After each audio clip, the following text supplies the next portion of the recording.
All right, so good morning, everyone. And as always, we continue to talk about Trinidad and Tobago football. And if you do like the content that I do, please like, share, and subscribe. You'd really help push the content and get it out to more people. So, really looking forward for your help there. So,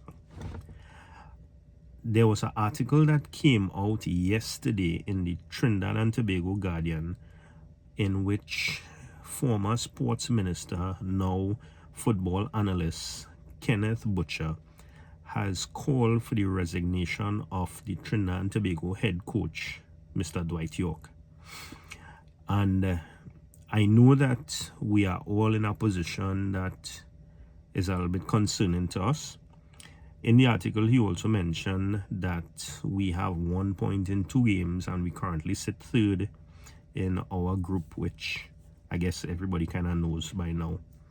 And he also referenced that we were in a similar situation in 2005 when at the point Coach Bertil Sinclair had us, after 3 games we had 1 point. And then obviously, as we all would remember, Coach Leo Ben Hacker came on board and took us to the 2006 World Cup.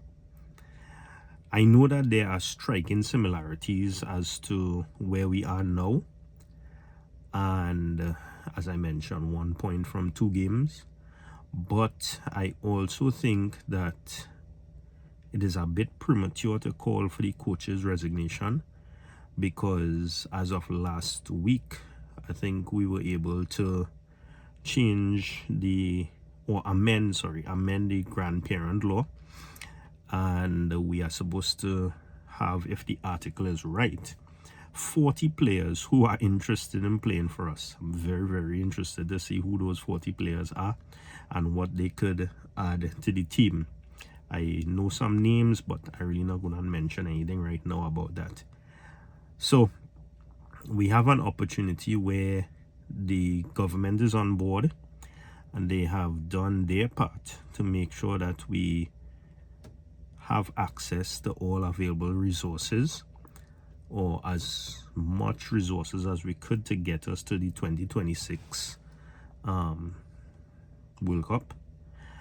And what I would say is that the next window in October is what would determine the coach's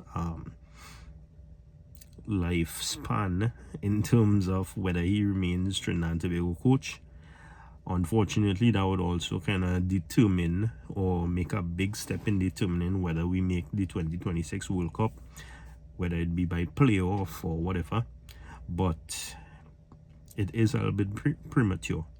What I would say is that somebody needs to sit down with the coach and help him, because he is, what's the right word?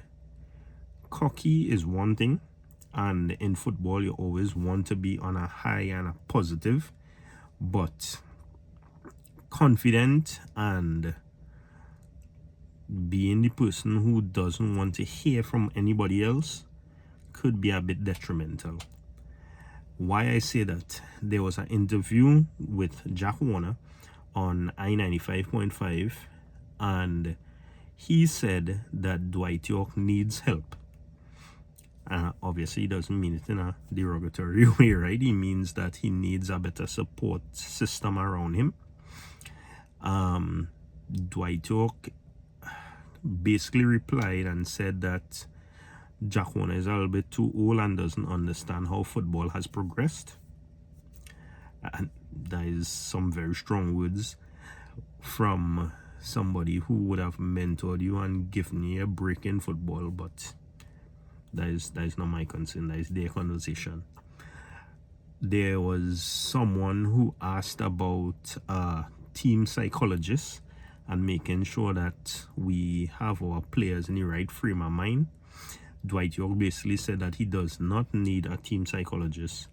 He is the one who would motivate his team. We saw what happened in the 2 games, and oddly enough, Immediately after that, we know how much pressure was put on Levi, and he didn't deliver in those 2 games.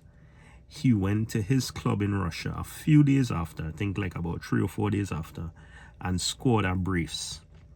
Is it that we are playing our players wrong? Is it that we are not understanding how to get the best of the players, how to work with their wherever they are and prepare them mentally to make sure that they're in the correct frame of mind to play? Questions. And from that, basically shows that we possibly do need a psychologist to talk with the team to get them mentally ready. So, as always, like, share, subscribe. But let me know your thoughts. Do you think we should start the conversation now about firing the head coach, or do we give him a little more grace period and look at the second window, but get all the tools that he needs to succeed? And one of the tools actually be him helping himself from being over cocky and not wanting to listen to anybody else. So what are your thoughts on that?